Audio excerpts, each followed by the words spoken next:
திருமணம் முடிஞ்ச அடுத்த நாளே விஜய் பிரியங்கா அவங்களோட சோசியல் மீடியா பேஜ்ல ரொம்பவே சூப்பரான ஒரு குட் நியூஸை ஷேர் பண்ணியிருக்காங்க. அது என்ன அப்படிங்கிற கம்ப்ளீட் டீட்டெயில் தான் இந்த ஒரு வீடியோவில் நம்ம பார்க்க போகிறோம். விஜய் டிவியோட ஒன் ஆஃப் த தூண் ஃபேமஸ் ஆங்கர் அப்படின்னா அது பிரியங்கா அவர்கள் தான். அவங்க சமீபத்தில் ரெண்டாவது மேரேஜ் பண்ணியிருக்காங்க. அண்ட் சடனாக சோசியல் மீடியாவில் அந்த ஃபோட்டோஸ் வெளியாகி ரொம்பவே வைரலாக போயிருந்துச்சு. இதை பார்த்ததுக்கப்புறம் ரசிகர்கள் எல்லாருமே அந்த நபர் யார், என்ன பண்ணிட்டு இருக்காரு, எப்படி இவங்க ரெண்டு பேத்துக்குள்ள பழக்கம் அப்படிங்கிறதெல்லாம் சர்ச் பண்ணி ஒன் பை ஒன்னாக அடுத்தடுத்து ரிவீல் ஆகி வந்துட்டு இருக்கு. அண்ட் இப்போ கல்யாணம் முடிஞ்சதுக்கப்புறம் விஜய் பிரியங்கா அவர்கள் அவங்களோட சோசியல் மீடியா பேஜில் ஒரு போஸ்டர் ஒன்று ஷேர் பண்ணியிருக்காங்க. அதில் அவங்க நிறைய விஷயங்களை பேசியிருக்காங்க. குறிப்பாக அதில் அவங்க என்ன சொல்லியிருக்காங்க அப்படின்னா, லைஃப்பில் நான் நிறைய விஷயங்களுக்கு ஆசைப்பட்டிருக்கேன், நிறைய விஷயத்த மேனிஃபெஸ்ட் பண்ணியிருக்கேன், அது எல்லாமே எனக்கு நடந்திருக்கு. அண்ட் அந்த மாதிரி தான் இந்த ஒரு லைஃப்புமே.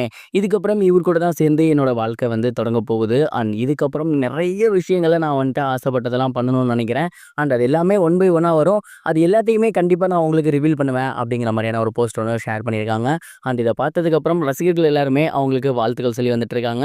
அண்ட் பிரியங்காவோட வெறித்தனமான ரசிகர்கள் எல்லாருமே என்ன பண்ணிட்டு இருக்காங்க அப்படின்னா, அதை டீகோட்லாம் பண்ணி சொல்லிட்டு இருக்காங்க. குறிப்பாக விஜய் பிரியங்கா அவர்கள் சமீபத்தில் விஜய் அர்ச்சனா கூட ஒரு இன்டர்வியூ கொடுத்துருந்தாங்க. அதில் தனக்கு குழந்தைகள் அப்படின்னா ரொம்பவே பிடிக்கும், நாளுக்கு நாள் எனக்கு அம்மாவாகணும் அப்படிங்கிற ஆசை இருந்துகிட்டே இருக்கு, கூடிய சீக்கிரம் என் வாழ்க்கையில் அதெல்லாம் வரும்னு நம்புறேன் அப்படின்னு ரொம்பவே எமோஷனல் ஆகி எழுந்திருந்தாங்க. அந்த ஒரு விஷயத்தை எடுத்து போட்டு விஜய் பிரியங்கா அவர்கள் கூடிய சீக்கிரமே தான் அம்மா ஆக போகிறேன் அப்படிங்கிற குட் நியூஸை தான் ஷேர் பண்ணுவாங்க. ஏன்னா அவங்களுக்கு குழந்தைகள் அப்படின்னா ரொம்பவே பிடிக்கும்.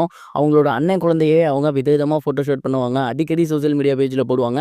அவ்வளோ பிடிக்கும் அவங்களுக்கு குழந்தைகள்லாம். அப்படி இருக்கும்போது ஏற்கனவே அவங்களுக்கு வயசு 32 ஆயிடுச்சு, அம்மா ஆகணுங்கிற ஆசை இருக்குது. ஸோ இதுக்கப்புறம் கண்டிப்பாக தள்ளி போடவே மாட்டாங்க. கூடிய சீக்கிரமே குட் நியூஸ் ஒன்று சொல்லுவாங்க. அண்ட் தயவு செஞ்சு நீங்கள் குட் நியூஸை சொல்லுங்கள் அப்படிங்கிற மாதிரி ரசிகர்கள் சொல்லி வந்துட்டு இருக்காங்க. அண்ட் இந்த ஒரு விஷயம் இப்போ ரொம்பவே ட்ரெண்டிங்காக போய்கிட்டு இருக்கு. இந்த ஒரு விஷயத்தை பற்றி நீங்கள் என்ன நினைக்கிறீங்க? அண்ட் விஜய் பிரியங்கா அவர்களோட இந்த ஒரு செகண்ட் மேரேஜை பற்றினா உங்களோட தாட் என்ன அப்படிங்கிறத மறக்காம கமெண்ட் பாக்ஸ்ல ஷேர் பண்ணுங்க. இது ஒரு உரம் இருக்க கன்னட சூப்பர் ஸ்டார் சிவராஜ்குமார் அவர்கள் சமீபத்தில் ஆக்டர் கமலஹாசன் அவர்களை பற்றின தன்னோட ஒப்பீனியனை ஷேர் பண்ணியிருந்தாரு. அது ரொம்பவே வைல்டாக இருந்துச்சு அப்படின்னு தான் சொல்லணும். சிவராஜ்குமார் அவர்கள் என்ன சொல்லியிருந்தாரு அப்படின்னா, கமலஹாசன் அப்படின்னா அழகு அப்படின்னு பொருள். கமலஹாசன் சாரை பிடிக்காத ஆளே இருக்க மாட்டாங்க. எனக்கு கமல் சார்னா ரொம்பவே பிடிக்கும். ஒரு முறை கமல் சார் என்னோட அப்பாவை பார்க்க வீட்டுக்கு வந்திருந்தாரு. அப்போ அவர் அப்படியே நான் பார்த்துக்கிட்டே இருந்தேன். அவர் சிரிச்சாரு. அப்பா வந்துட்டு அவர் இன்ட்ரடியூஸ் பண்ணி விட்டாரு. அப்போ நான் அவங்களை கட்டி பிடிச்சிக்கலாமா அப்படின்னு கேட்டேன். அவரும் ஹக் பண்ணியிருந்தாரு. சத்தியமாக நான் சொன்னால் நீங்கள் நம்புவீங்களான்னு தெரில. கிட்டத்தட்ட 3 நாள் நான் குளிக்காமே இருந்தேன். அவரோட ஆரா அப்படிங்கிறது என் மேலே இருக்கணும் அப்படின்னு இருந்துச்சு. அந்தளவுக்கு வெறித்தனமான ரசிகன்னா. அதெல்லாம் தாண்டி இன்னொரு விஷயம், நான் பொண்ணாக இருந்திருந்தேன் அப்படின்னா கண்டிப்பாக கமலஹாசன் சாரை தான் மேரேஜ் பண்ணியிருப்பேன். அந்தளவுக்கு அவர் மேலே நான் வெறியாக இருந்தேன். அந்தளவுக்கு அவரோட ரசிகன் அப்படின்னு ரொம்பவே ஃபன்னியாக இந்த ஒரு விஷயத்த அவர் ஷேர் பண்ணியிருந்தாரு. நான் பொண்ணாக இருந்தால் கமலஹாசன் சாரை கல்யாணம் பண்ணியிருப்பேன் அப்படின்னே சிவராஜ்குமார் அவர்கள் பேசியிருக்கிறது இப்போ சோசியல் மீடியாவில் பயங்கர வைரலாக போய்கிட்டு இருக்கு. அண்ட் இந்த ஒரு விஷயத்தை பற்றியும் நீங்கள் என்ன நினைக்கிறீங்க அப்படிங்கிறத மறக்காமல் கமெண்ட் பாக்ஸில் ஷேர் பண்ணுங்கள். இது வரைக்கும் கனெக்டிங் டிவிக்கு சப்ஸ்கிரைப் பண்ணனா மறக்காமல் சப்ஸ்கிரைப் பண்ணிக்கங்க.